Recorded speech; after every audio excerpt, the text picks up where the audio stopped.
What's up guys, and welcome back to another video. Today is another sporting video.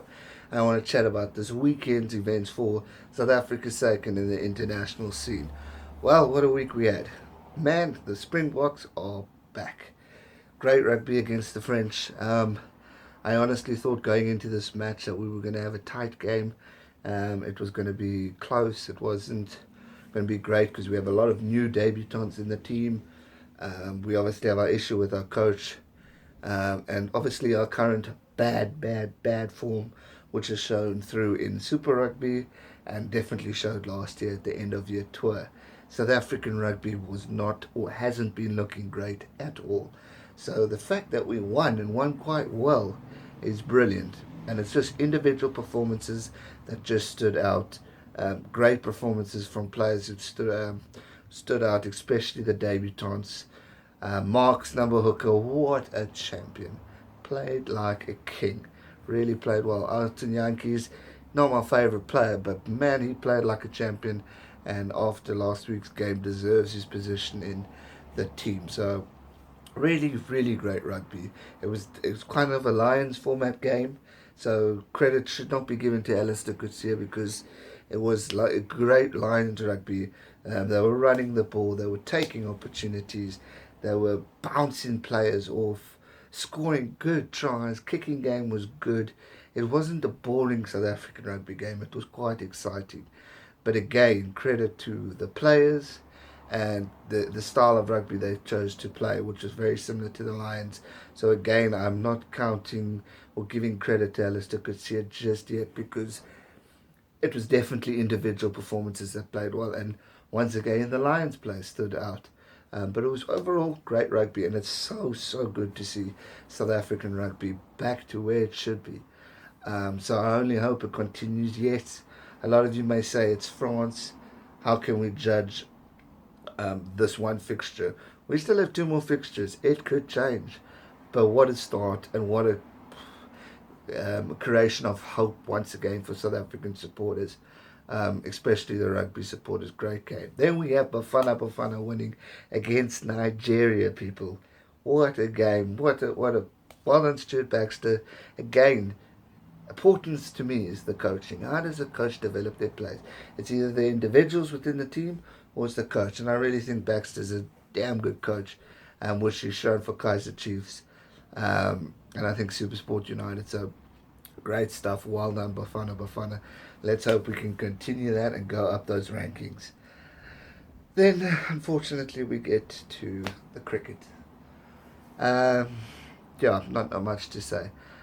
For those who know me, I hate using the choking word. I hate it with a passion, probably more than anything, because I am a passionate cricket supporter. And very proud to be a Proteas supporter. But yesterday, those boys upset me. They're not the Protea team that we know. And to be honest, the whole tournament in the Champions Trophy has not been convincing. We beat Sri Lanka, but it was tight. We should have beat Pakistan, but Pakistan showed on the day and we didn't. So, yeah, yesterday we probably would have lost either way, whether we were qualified or not, but it shouldn't have been the must-win game. We should have beaten Pakistan. We should have been convincingly comfortable, go play India, hopefully win, but then we would still have been through because we should have beaten Pakistan.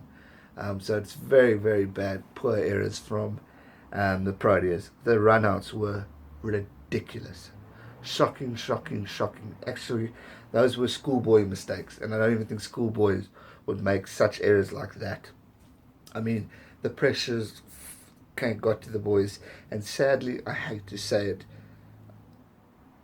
it was a choke. They choked yesterday. And again, I'm going to mention this once, and I won't mention it again because I know the boys will come back fighting in the T20s, but it's another tournament down, another shock defeat. What is going to happen next? What are the Cricket South Africa going to do in order to solve this problem? Are we going to look at the coaching staff? Pretty much yes. Are we going to look at the ODI captain? We have to. whether we like it or not. AB's a great, phenomenal cricket player, but I don't think, personally, he's captain material. I think he's too much of a nice guy, and needs to focus on his batting, rather than the leadership skills. Faf has shown that he's a leader. He can cope with the pressure of being captain and being a batsman. He's done phenomenally well from the T20 side and the Test side. So I think the whole list of captaincy should go to Faf, T20, Test cricket, and ODI. He's definitely earned his position. I know he made the mistakes yesterday in the run-outs, but from a leadership point of view, I think he is the better man for the job. AB is too much of a nice guy and needs to focus on his cricket, because his cricket is not good at the moment. So I want him to focus solely on batting, get his form back, give him vice captain role. Don't mind that, but I think let's leave the captaincy to Faf, because I think he's tougher. I'm not saying AB's not tough, but I think he's too much of a nice guy. And when you have a nice guy captain and then a nice guy coach, because Russell Domingo is known as a very friendly person, there's a problem there. We need to have a strong leadership person in charge here. We need to have a guy who's tough and hard, but can also go between both, being a friendly but tough coach, hard coach, and that's what we're lacking at the moment. We're lacking that sense of when we're in a bad, tough situation, we need strong leadership that can nail our boys when we make mistakes, but can also do it in a proper, respectable way. So that's my opinion on that. So yeah, cricket, very, very disappointing. Gutted that we haven't made it. I really thought we could have. On paper, we do have a great team. And from a growing point of view, this team is looking great for the future. We cannot blame quota system. No way can we blame quota system. We have a freaking good team, both mixed of play and colour, so we cannot blame quota system here. The Proteas, plain and simply, lost because of stupid mistakes and errors that shouldn't happen for a team that is number one in the world. Can't happen, and it can't happen again. So that's my thoughts on the cricket. Proud of the rugby boys, proud of Bafana. Proteas, you need to get cracking and get to training and go back to the books and find ways of how we're going to move forward and try and conquer this trophy, because we need to get a trophy. We deserve a trophy.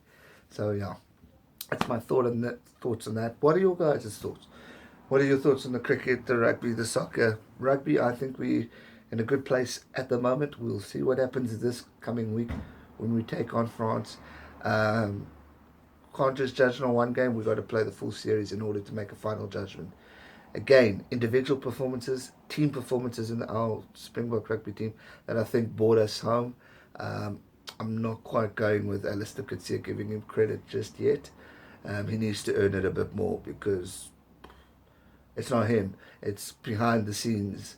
It's Lions' tactic. You could clearly see that. So yeah, he needs to do a bit more work in order to earn in order for me to give him credit. And if he does, I will give him credit at the end of the season, because I believe in giving credit where credit is due, but I don't believe he has earned that just yet. So Allister Coetzee, get cracking, get working, because yes, the Springboks are back, but we know they can be better.